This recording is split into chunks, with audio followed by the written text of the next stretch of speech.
যে করলেন সেটা এই মুহূর্তে আমি বুঝতে পারছি না কি বলবো। তবে হ্যাঁ, সবই যখন দর্শকের দরবারে, আমি চাইবো দর্শক তাদের মত জানান যে আপনারা কি চান যে সৃজিত মুখার্জি আর পরিচালনা না করেন। আমরা চাই না। আমরা যারা ত্রয়ী, তোপসে, জটায়ু এবং ফেলুদা, আমরা চাই না। কারণ আমরা চাই সৃজিত মুখার্জি আরও কয়েকটা সিজন করুক। তোর মত বদলাতে হবে, আমরা সবাই মিলে সেটা চেষ্টা করব।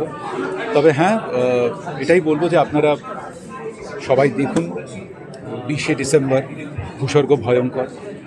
এবার দেখে যদি বলেন যে না, আপনাদের চারজনের মেয়াদ ফুরিয়ে গেছে, এবার আপনারা রিটায়ার করুন, নতুন কেউ আসুন, তাহলে আমরা চারজনই সরে যাব।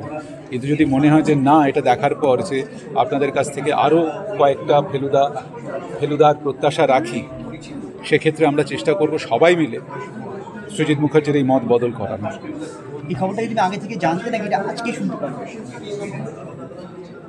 কানাঘুষোই শুনেছিলাম, তবে আমার মনে হয়েছিল যেটা হয় আর কি, অনেক সময় সৃজিতের প্রচুর কাজ, বম্বে কলকাতা মিলিয়ে প্রচুর কাজ, বড় বড় ছবি করছে, সেক্ষেত্রে হয়তো সময় পাবে না বলেই হয়তো বলেছে। তবে আমার মনে হয়েছিল যে ওর ফেলুদার প্রতি যা অসম্ভব ভালোবাসা, তাতে মনে হয়েছিল নিশ্চয়ই 15-20 দিনও বার করতে পারবে। কিন্তু যে একেবারে মনস্থির করে ফেলেছে, সেটা আমি কল্পনা করতে পারিনি। কাশ্মীর কতটা এক্সপ্লোর হবে সেটা তো দর্শক বলবে।